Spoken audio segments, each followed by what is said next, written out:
Hey, life group leaders. Just wanted to check in with you, see how things are going, offer some words of encouragement and some opportunities, and then I'm done. You can delete this video, all right? First, I want to show you a picture, though. This, I don't know if you can see that. That is me and my sisters. That's my family. This is a family photo that we had at Olin Mills when we were young, and I'm sporting the polo. So we all look like we're smiling. We're having a great time. What you didn't see, though, is the fights that went on at the house while we're getting ready and can't find the right shoes and not wearing the right pants, and girls are fighting about tights and all that kind of stuff, and then the dragging them out to the car, and then strapping them in, and then the fight that happened on the way to the photography session, and my parents doing the leg slapping thing, and everyone's crying, and then they're yelling at them for crying because they're going to look bad in the pictures. That's why their cheeks are all red, and you know, the whole deal, right? But we get to the photography place. She tells us to smile. We smile, and it looks like a happy family, right? It looks like we have everything going for us, and we're all connecting, and we're all loving each other. But you didn't see everything that led up to that picture. You know, sometimes this is how it is with things like life groups. You know, we were leading up to the kickoff, and it's exciting, right? What's God going to do? How's God going to lead us? How are we going to live on mission together? It's all very exciting. We have the big kickoff. Everybody jumps in. And then we start to meet together, and we start to encounter issues, and we start to see that there's some things we need to address, and we start to realize, hey, we're different people, and people are people, and it just gets a little messier, right? And then some people in life groups start to leave because, hey, this isn't what I signed up for, and there's a lot more to this, and I just don't know if I can commit to this because I've got all these other things. And then we realize, hey, we are just starting out. We're just so new and getting to know each other, and so we are not what I pictured in my head is what our life group could look like 3, 4, 5 years from now. But what I have is a beginning group learning to live as disciples together, living on mission together. And it's not as straight as I thought it would be. And discipleship never moves in a straight line. It is always all over the place, right? Because people are all over the place, and our lives are all over the place. And so what we have is the picture in our mind, and now we have the reality of discipleship. And all I can tell you is that it's worth it. It's worth it if you're willing to commit to each other, to the mission of God, and say, I want to live this out. I want to live on mission for God, and with this community. Then you can figure all these other things out. Then you can have patience and grace, because in the midst of the messiness, God is still shaping people to become like Jesus. And we're having all kinds of opportunities. Leaders have opportunities, as well as people who are a part of this life group.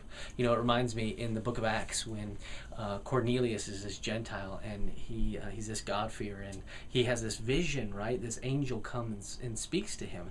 And I find it curious, because the angel could have just said, hey, Cornelius, this is the gospel, believe it.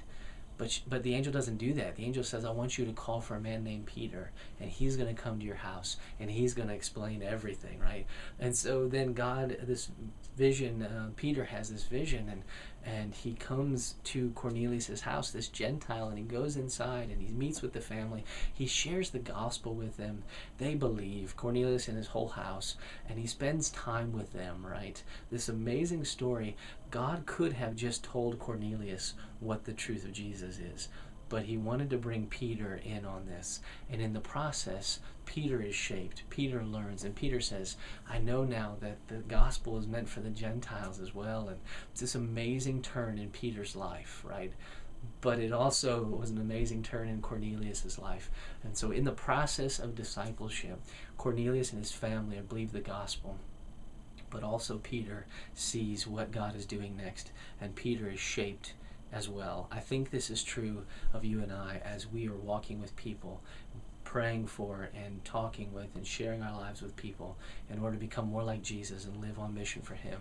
God is doing something in us as well, and we are learning and being shaped in the process. So I just want to encourage you to stay focused on where God is sending you, the mission of God to reach people, to make disciples of the entire earth. This is our mission, and we can get bogged down in all these other things, and we lose sight, right?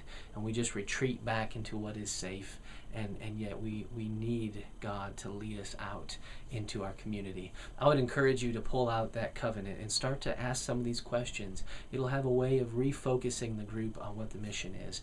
I would also encourage you to have a vision night. Set up a night set aside simply for your group to come together and to talk about where God is moving, where they're seeing opportunity, as we think about the people that we come in contact with, the places that we go, like we're studying in that guide. Then we can kind of talk about where is their need, where is their opportunity, where are people being open to the gospel, and then maybe our group joins there and makes that our focus, right? And even that vision will change after time. And there's a great article that we've attached with this video for you to just kind of read through the vision of a community on mission. But I would encourage you, set up a night, a vision night, where you do nothing but pray and discuss how God is leading your group to live on mission together. Also, don't forget, we want to have a leader meeting for 1 hour the first Sunday in December at 11:15 in the new fellowship hall. All we're going to do is meet up and just kind of get some feedback. You're being contacted by the discipleship ad hoc team just to kind of hear from you. What are the good things? What are the stories? What are the challenges? And how can we help you? And then we're going to talk for 1 hour, talk about what's been going on, talk about where we're going, talk about the new material we're going to be using. I would ask that you would please make plans to be there. First Sunday in December, 11:15 in the new fellowship hall, and it's going to be an important time. But thank you so much for what you're doing, for being a part of a group that is learning to live together as disciples on mission. Not just a short term, but a long term growing together, and that takes time, and that takes flexibility, and that takes understanding and patience and love and courage. And so I would encourage you to stick with it. Renew the focus. Keep praying together and seeking for how God is sending you out. And we look forward to the stories that are coming. And please post those on Twitter, on Facebook, pictures, whatever you have, whatever God's doing. We want to hear about it and celebrate that with you, because we're praying for you. And I look forward to seeing you on the first Sunday in December for our meeting. And now I'm going to act like I'm not even reaching over to touch a button to turn this off, and I'll see you later. And